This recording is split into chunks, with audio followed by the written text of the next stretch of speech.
कौरव, पांडव आणि कर्ण यांचा जन्म कसा झाला? महाभारतातील आदिपर्वानुसार गांधारी ही गांधार देशाचा राजा सुबल याची कन्या होती.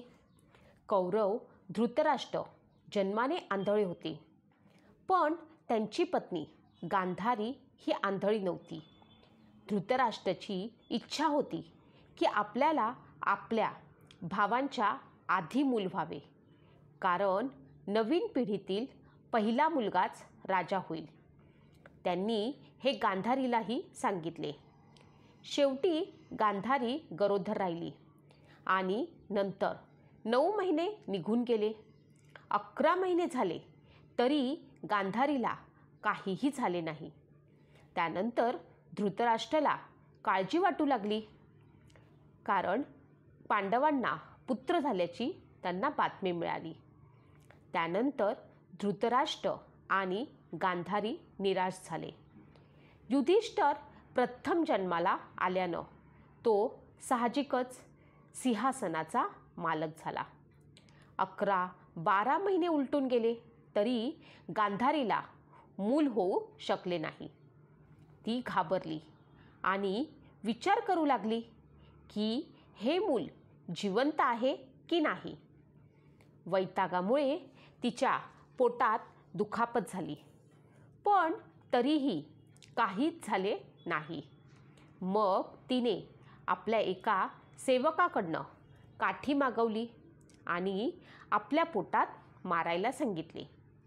त्यानंतर तिचा गर्भपात झाला आणि एक काळा मासाचा तुकडा बाहेर आला, जो पाहताच लोक घाबरले, कारण ते मानवी मासाच्या तुकड्यासारखे नव्हते. काहीतरी वाईट आणि अशुभ वाटत होते. अचानक भीतीदायक आवाजाने संपूर्ण हस्तिनापूर शहर भयभीत झाले. कोल्हे ओरडू लागले, जंगली प्राणी रस्त्यावर आले आणि दिवसा वटवाघळं दिसू लागली. ही सर्व अशुभ चिन्हे पाहून ऋषीमुनींनी हस्तिनापूर सोडलं. सगळीकडे आवाज होता.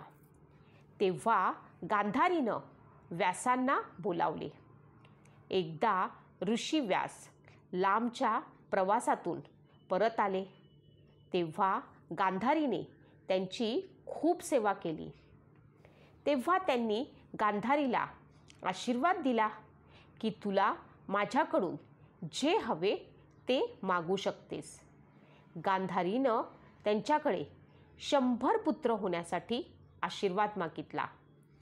गर्भपातानंतर गांधारीने त्याला बोलावून विचारले की तुम्ही मला 100 पुत्रांचा आशीर्वाद दिला आहे, पण त्याऐवजी हा देहाचा तुकडा जन्माला आला आहे.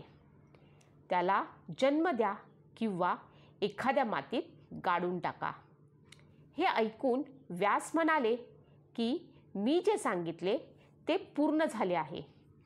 मासाचा तुकडा आणा. यानंतर व्यासांनी तो तुकडा तळघरात नेला आणि 100 मातीची भांडी, तिळाचे तेल आणि सर्व औषधी वनस्पती आणण्यास सांगितले. त्यांनी त्या मासाचे 100 तुकडे केले आणि भांड्यात ठेवले आणि तळघर बंद केले. मग त्यांनी पाहिले की एक तुकडा शिल्लक आहे. त्यानंतर त्याने दुसरे भांडे मागवण्याची आज्ञा दिली आणि सांगितले की तुम्हाला 100 मुलगे आणि 1 मुलगी देखील होईल. असे म्हटले जाते की 2 वर्षांनी तळघरातून बाहेर आलेला पहिला मुलगा दुर्योधन होता. अशा प्रकारे सर्व भांड्यांमधनं मुले बाहेर आली. या 100 मुलांना कौरव म्हणतात. अशी ही कौरवांची पौराणिक कथा आहे. आता आपण पाहूया की पांडवांचा जन्म कसा झाला. आदिपर्वानुसार पांडूला त्याचा मोठा भाऊ धृतराष्ट्र याच्यापेक्षा लहान असूनही कुरु राज्याचा राजा म्हणून राज्याभिषेक करण्यात आला होता. ज्याला आंधळे असल्यामुळे सिंहासन नाकारण्यात आले होते. त्याने यदू कुळातील राजकन्या कुंती आणि माद्री यांच्या राजकन्या माद्री यांच्याशी विवाह केला. एकदा तो जंगलात शिकार करत असताना त्यानं हरणाच्या जोडीला गोळ्या घातल्या. तथापि ते किंडमा नावाचे ऋषी आणि त्यांची पत्नी निघाले, ज्यांनी प्राण्याचे रूप धारण करण्यासाठी त्यांच्या दैवी शक्तीचा वापर केला होता. संतापलेल्या किंडमानं राजाला विण पूर्ण होण्याआधीच मारले, म्हणून मरण्यापूर्वी त्यानं पांडूला शाप दिला की त्याने आपल्या पत्नीला प्रेम करण्याच्या इराद्याने स्पर्श केल्यावर तो मरेल. या घटनेनंतर पांडूने स्वच्छेने तपश्चर्या म्हणून राजेशाही जीवनाचा त्याग केला आणि धृतराष्ट्राचे राज्य सोडले. कुंती आणि माद्री पांडूसोबत गेले आणि ते एकत्र जंगलात राहिले.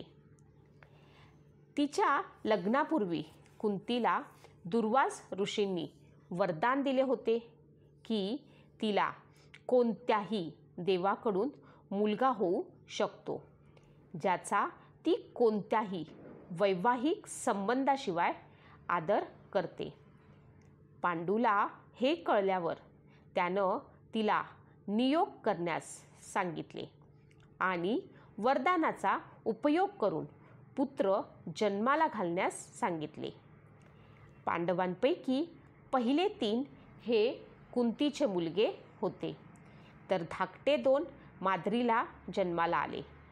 जेव्हा कुंतीनं पांडूच्या विनंतीवरनं तिला मंत्र सांगितला, धर्मदेव, धर्माचा देव, ज्यानं युधिष्ठिराला जन्म दिला, वायू, वाऱ्याचा देव, ज्यानं भीमाला जन्म दिला, इंद्र, पावसाचा देव आणि देवांचा राजा, ज्यानं अर्जुनाला जन्म दिला, अश्विन, आरोग्य आणि औषधांचे जुळे देव, ज्यांनी नकुल आणि सहदेव या जुळ्यांना जन्म दिला.